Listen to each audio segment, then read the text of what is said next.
Slendrina की games तो सभी ने खेली होंगी, लेकिन क्या तुम सबको पता है इस गेम के पीछे छुपी है एक कहानी, एक सच्चाई जो हमारे सामने कभी नहीं आ पाई। आज मैं तुम सभी लोगों को बताने वाला हूँ स्लेंड्रीना की वो असल कहानी जो आज से पहले कभी YouTube पर किसी ने नहीं बताई। अगर हम बात करें स्लेंड्रीना की फैमिली के बारे में, तो स्लेंड्रीना की फैमिली में आते हैं शुरुआत में सिर्फ 4 लोग, और वो लोग कौन हैं मैं बताता हूँ। पहले आती है एंजेलिना जो कि स्लेंड्रीना की माँ है। फिर आता है स्लेंडर मैन जो कि स्लेंड्रीना का बाप है। फिर आती है ग्रैनी जो कि स्लेंड्रीना की दादी है। और फिर आते हैं ग्रैंडपा जो स्लेंड्रीना के दादा हैं। ये सब मैंने इसलिए बताया है क्योंकि कुछ बेकार यूट्यूबर्स ने हम सबको गुमराह किया हुआ है। उन्होंने हमें ये बता रखा है कि स्लेंड्रीना की माँ ग्रैनी है, लेकिन इस बात से सच्चाई का कोई ताल्लुक नहीं। स्लेंड्रीना की माँ का नाम एंजेलिना है।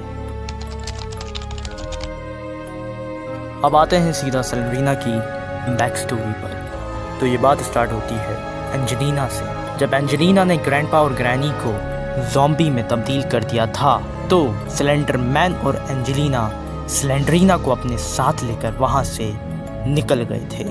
उसके बाद उन लोगों ने ग्रैंडपा और ग्रैनी से अपना रिश्ता ख़त्म कर दिया था। उन्होंने स्लेंड्रीना को सबसे आइसोलेटेड रखा, उसे स्कूल भेजा, उसकी वो हर ज़रूरत पूरी करी जो माँ बाप अपने बच्चों की करते हैं। लेकिन फिर आता है वो दौर जब एंजेलिना पूरी तरीके से पागल हो गई थी। एंजेलिना के दिमाग में अब सिर्फ नफरत भर गई थी स्लेंड्रीना के लिए और स्लेंडर मैन के लिए। स्लेंड्रीना की एक गेम है द चाइल्ड ऑफ स्लेंड्रीना, जहां हमें पता चलता है स्लेंड्रीना की डायरी से कि स्लेंड्रीना की माँ ने उसके बाप और उसे खुद मारा था खाने में जहर देकर। बाद में एंजेलिना को इस बात का बहुत रिग्रेट होता है, जिसका प्रूफ हमें मिलता है हाउस ऑफ स्लेंड्रीना के अंदर, जहां हम एंजेलिना को एक कमरे के अंदर बैठा अफसोस करते हुए देख रहे होते हैं। वहां एंजेलिना पूरी तरीके से टूट जाती है। एंजेलिना को समझ में नहीं आ रहा होता है कि अब वो क्या करे, क्योंकि उसने अपने शौहर और अपनी बेटी दोनों को खाने में जहर देकर मार दिया था। उसके पास अब पछताने के अलावा कुछ नहीं था। उसी रिग्रेट के अंदर एंजेलिना एक ऐसा ब्लैक मैजिक परफॉर्म करती है जिससे वो स्लेंडर मैन और स्लेंड्रीना को जिंदा कर लेती है। वो ब्लैक मैजिक बहुत ही खतरनाक होता है, जो ब्लैक मैजिक उसको स्लेंडर मैन ने सिखाया था। और जब वो ये ब्लैक मैजिक यूज करती है, वो खुद भी एक ज़ॉम्बी में बदल जाती है। वो पूरी की पूरी तरीके से अब इमॉर्टल थी। वो अब कभी मर नहीं सकती थी, और ना ही स्लेंड्रीना और स्लेंडर मैन।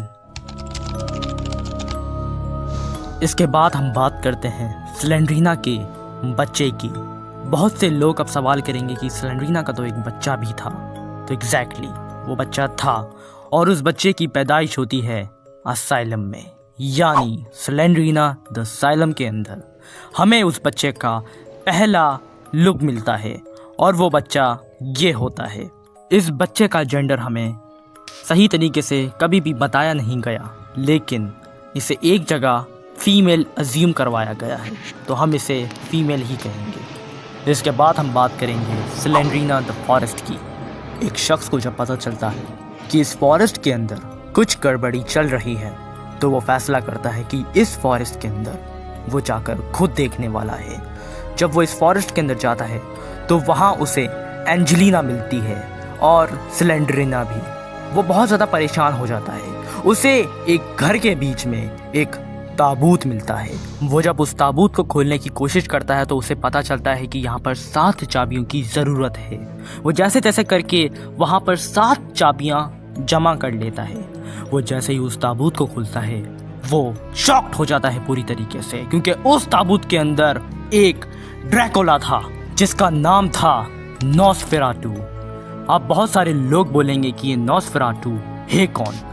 तो जब वो ताबूत खोलता है तो उस ताबूत में एक तस्वीर मिलती है। उस तस्वीर में हमें मिलती है स्लेंड्रीना, उसकी बेबी चाइल्ड और नॉस्फेराटू। इस तस्वीर से हमें साफ क्लियर होता है कि स्लेंड्रीना का शौहर नॉस्फेराटू है और उस बच्चे का बाप भी नॉस्फेराटू है।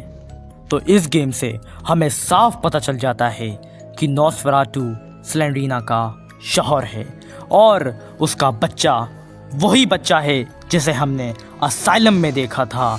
इस तरह स्लेंड्रीना की फैमिली में 2 मेंबर और ऐड हो जाते हैं। और अब मैं बात करना चाहूँगा स्लेंड्रीना द स्कूल की। इस गेम से हमें बहुत सारे क्लूज मिलते हैं। हमें पता चलता है कि स्लेंड्रीना के पास एक टेडी बियर था। जब वो टेडी बियर हम डेस्क पर रखते हैं तो हमें एक पिक्चर देखने को मिलती है और वो पिक्चर और किसी की नहीं स्लेंड्रीना की होती है जब वो नॉर्मल इंसान थी।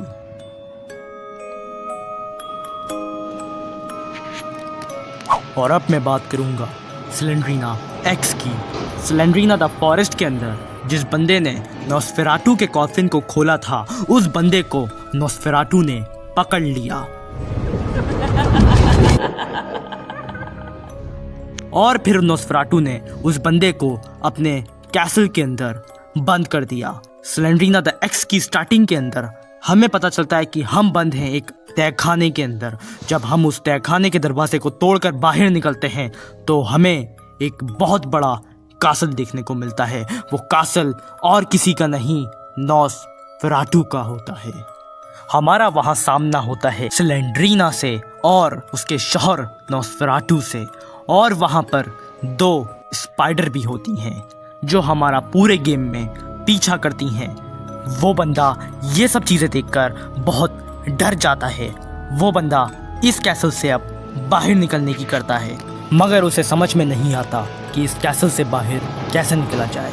वो समझने की कोशिश कर ही रहा होता है, तभी वो एक रूम में घुसता है। वहाँ वो क्या नज़ारा देखता है? वो देखता है कि वहाँ पर एंजेलिना कैद में है। एंजेलिना को स्लेंड्रीना और उसके शौहर ने कैद किया हुआ था। जैसे ही वो उस कमरे से बाहर निकलता है, अचानक से एक चीख की आवाज़ आती है और स्लेंड्रीना की माँ वहाँ से गायब हो जाती है।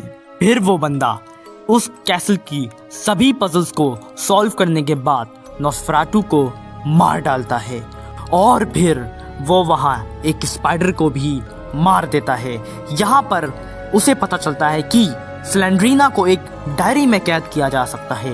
वो रिचुअल रूम में जाता है और वहाँ जाकर स्लेंड्रीना को एक किताब के अंदर बंद करने की कोशिश करता है और उसकी कोशिश वहाँ काम कर जाती है। वो स्लेंड्रीना को एक डायरी के अंदर कैद कर लेता है हमेशा के लिए। उसके बाद ये पूरा कासल गिरने लगता है। इस कासल के अंदर तबाही मच जाती है जैसे कि कयामत टूट पड़ी हो और ये कासल पूरी तरीके से तबाह होने लगता है। तभी वो बंदा उस कासल से निकल जाता है। अब हम बात करने वाले हैं उन इवेंट्स के बारे में जो स्लेंड्रीना एक्स के बाद हुए। जब नॉस्फेराटू का कैसल तबाह हो जाता है, तभी वहाँ 2 लोग पहुंचते हैं, एक ग्रैनी, दूसरा ग्रैंडपा। वहाँ वो दोनों देखते हैं पूरा का पूरा कासल पूरी तरीके से तबाह हो चुका है। वहाँ पर उन्हें एक डायरी मिलती है जिसके अंदर स्लेंड्रीना कैद होती है। वहाँ उन्हें एक लाश मिलती है जो लाश नॉस्फेराटू की होती है और वहाँ पर उन्हें एक स्पाइडर भी मिलती है जो अभी जिंदा थी और स्लेंड्रीना की माँ भी यानी ग्रैनी की बेटी एंजेलिना अब मर चुकी थी।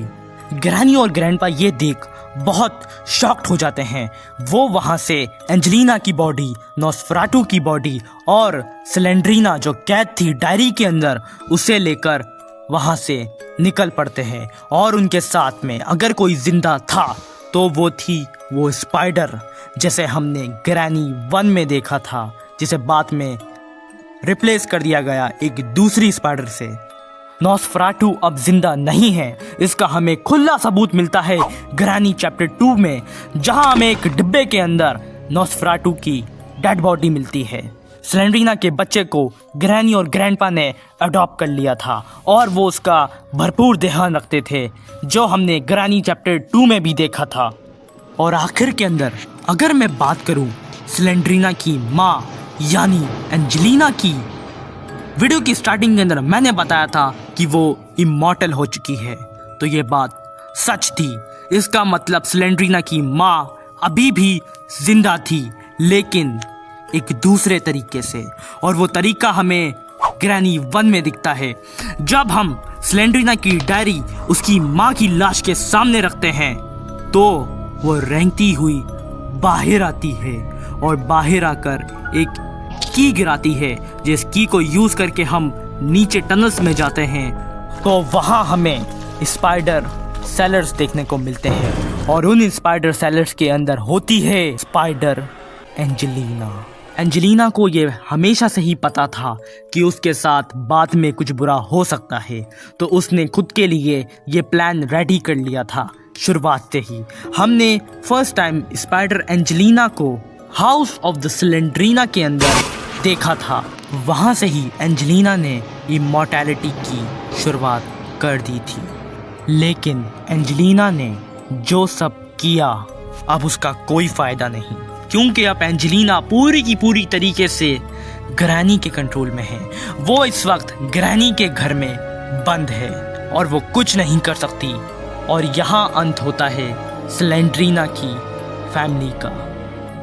बात करें अगर स्लेंडरमैन की, तो वो आज भी जंगलों में भटक रहा है और ये बात हमें नहीं पता कि कब कौन उसका नेक्स्ट शिकार बन जाए। और अब मैं इस वीडियो को यहीं पर ही ख़त्म कर रहा हूँ। सबसे पहले तो शुक्रिया मेरी पिछली वीडियो को इतना प्यार देने के लिए, और प्लीज़ चैनल को सब्सक्राइब कर दो। मैं तुम्हें एक पोल दिखाता हूँ जहाँ पर काफ़ी सारे लोग वीडियोस को देख ज़रूर रहे हैं लेकिन सब्सक्राइब नहीं कर रहे।